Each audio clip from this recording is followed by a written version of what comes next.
I've been asked to offer some reflections on USF's mission, vision, and values from my perspective as a Jesuit who is in USF's Lane Center for Catholic Studies and Social Thought. But my training as a European historian who loves facts prodded me to ask a very practical question. How can I frame 5 Jesuit classic centuries in 15 minutes? Here's the solution I came up with. I'm going to list 5 buzz phrases that are often heard on Jesuit campuses, and then by laying out the historical origins underlying those phrases, I hope to give you a Cliff Notes version of Jesuit history, vision, and values. The 5 phrases are these: finding or seeking God in all things; cura personalis, a Latin phrase meaning care of the individual person; men and women for others; the faith that does justice, sometimes known as Jesuits are liberal Catholics, sometimes said approvingly and sometimes with contempt. Like all slogans or buzzwords, these phrases can be, and often are, misused, overdone, or distorted. But like all caricatures, they can also play a positive role. They exaggerate features that we recognize and identify. So here are the deeper sources of those exaggerated surface features. The founding Jesuits of the 1500s were profoundly shaped by at least 3 important sources. First, with one foot in the Middle Ages, they inherited and believed in medieval metaphysics. Second, with the other foot in their Renaissance present, they were trained as humanists. Third, they lived and traveled in the age of discovery. The early Jesuits inherited and firmly believed in the old medieval metaphysical system. In this world, as you might remember from having to read Lovejoy in your high school Shakespeare class, all the world is one great chain of being.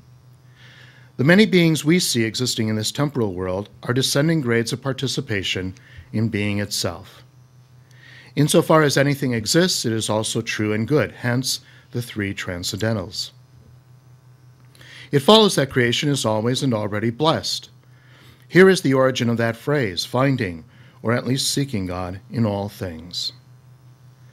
As recent historical publications are showing in abundance, Jesuits and their schools were passionate about a variety of things: the natural sciences, painting, theater, ballet, even fencing. The distinction between the secular and the sacred was a very blurry boundary, if it existed at all. All creation was seen as somehow participating in the Creator. 16th century Jesuits breathed in the age of Renaissance ideals and aims. This recovery of Greco-Roman antiquity was a celebration of classical literature and art and of the human body. In the city-states of what is now Italy, there was a special emphasis on urban life. The aim of humanist education was to produce citizens, literally those who would be public figures in the civitas, the city. Father Tom Lucas of USF has written a wonderful book on the urbanism that Jesuits embraced. For a rhetorician like Cicero, to be a successful citizen meant that one had to learn rhetoric, which is to say, learn how to accommodate oneself to one's audience.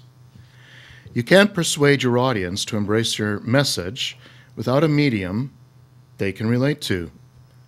Early Jesuits embraced rhetorical principles and became popular across Europe for their preaching. It is significant that St. Ignatius only gave one order about preaching, namely, don't preach in the dry manner of the medieval scholastic philosophers. As Cicero is reputed to have said in some long-lost parchment, to reach today's youth, one must walk the lonely road of the highway, master the dialect spoken in the OC, and get the word of the night from today's most trusted name in news. To accommodate one's audience, one must speak their language, quite literally. Here is one origin of the phrase cura personalis. A second origin of cura personalis, the confessional. Although many Jesuits were Catholic priests, they actually said very few public masses. When they were not in a classroom, but rather in a church, they were probably sitting in a confessional. You don't need to have read Foucault to realize that centuries of confession paved the way for modern psychoanalysis. That was the sacraments the Jesuits were best known for, the place in which they could speak one-on-one with a person, accommodating themselves to that individual's life journey. I should also note here that Jesuits were criticized for, and eventually disbanded for, being laxists in their moral theology. Most famously, Blaise Pascal, the Jansenist genius, quite viciously, but I have to say brilliantly, parodied what he saw as Jesuit laxism. Jesuits are liberal Catholics. This caricature's origins extend back at least to the publication of Pascal's biting provincial letters, published in 1660. A third aspect of cura personalis, the Jesuit practice of giving retreats. In these extended periods of silence, all variations on the 30-day spiritual exercises of St. Ignatius, the retreatant speaks daily, and sometimes more often, with a retreat master about their experiences. To sum up the Renaissance origins of several phrases, Jesuit schools aimed at forming the characters of their students to be citizens serving the civitas, forming men and women for others. Whether in the confessional, on retreat, in preaching, or in teaching, accommodation to the individual, cura personalis was seen as essential. This led to what others saw as moral laxism, or Jesuits being liberal Catholics. The early Jesuits were born and grew up in the Age of Discovery. This really wonderful little volume of excerpts from the Jesuit Relations, that is, the letters sent back to Europe from the North American missionaries relating what they had discovered, introduces undergraduates to the complexities of 16th and 17th century attitudes toward indigenous peoples. My own students have been shocked at just how much the Jesuits were fascinated by and spent so much time meticulously noting what they found: new plants and animals, religious beliefs of the natives, spoken languages, marriage customs, and value systems. Here, the medieval met the modern. This was finding, or at least seeking God in all things. Like their confessional practice, the Jesuit missionary practice of accommodating their audience, in this case indigenous peoples, got the Jesuits into a lot of trouble. The prime example of this is Father Matteo Ricci, well known to the USF community, thanks to the presence of the Ricci Institute for Chinese Western Cultural History in the university's Center for the Pacific Rim. Father Ricci's missionary strategies at the Imperial Court of Beijing, the so-called Chinese rites, were Jesuit adaptations of certain Confucian rites to be used in Christian services. For example, the veneration of both ancestors and Confucius himself. Jesuits' enemies interpreted these accommodations to what they saw as pagan cultural elements as part of a much larger problem. Once again, Jesuit laxism in religion and morals. The Chinese rites were a main reason the Jesuits were disbanded by the Pope in 1773. Another contributing reason was their mission in Paraguay, which inhibited Spanish and Portuguese poaching of natives for slave trade. Here is an early example of that faith that does justice. In other words, seeing religious faith as making demands in the social, economic, and political spheres. This heart-wrenching episode of the Jesuits' expulsions from the Paraguayan reductions and the disbanding of the Jesuits has become well known to many because of the movie The Mission. These three sources of Jesuit vision and values, the great medieval chain of being, Renaissance humanism, and the wonder and awe found in the Age of Discovery, can be summed up in a word used frequently by St. Ignatius: reverence.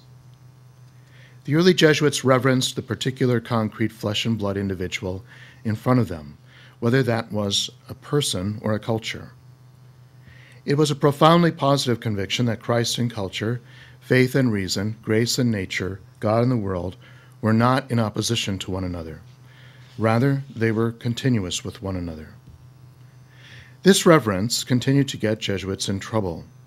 Father Teilhard de Chardin, the Jesuit paleontologist, lived under a censure of silence and exile from France for 30 years, from 1925 to his death, exiled in America, in 1955. Also in the 1950s, the Jesuit fathers Henri de Lubac of France, Karl Rahner of Germany, and John Courtney Murray of the United States were all silenced for their association in the movement known as New Theology. In the end, however, they became the voices who wrote the Second Vatican Council. Closer to our own time, Fathers Roger Haight and the late Father Jacques Dupuy have been silenced for their writings on non-Christian religions. Just last year, Father Tom Rees, a California Jesuit, was replaced by Rome as the editor of the Jesuit weekly America. The French Jesuit Paul Valadier had been similarly replaced as the editor of the Jesuit monthly Etudes.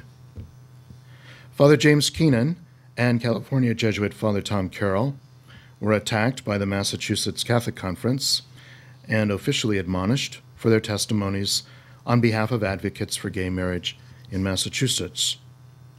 Along with Father Keenan, Father John Fuller, an associate professor of medicine at the Boston University Medical School, and also a trustee of USF, have received similar negative church responses, but they continue to argue for the moral legitimacy of condom use for preventing the spread of AIDS in Africa. The most well-known and tragic price paid for reverence by Jesuits in our own age was the 1989 assassinations at the University of Central America in El Salvador. These educators sought God in all things, and especially in those places least valued by the world, the poor and the marginalized, for whom they exercised a radical cura personalis. Although dismissed by critics, including many church figures, as being simply Marxists, they dedicated themselves to educating a faith that does justice. Those words, set loose on their own without context, can often seem like mere cliches or caricatures. But when we see the deep sources from which they spring, they have the capacity to evoke some of our noblest educational aspirations.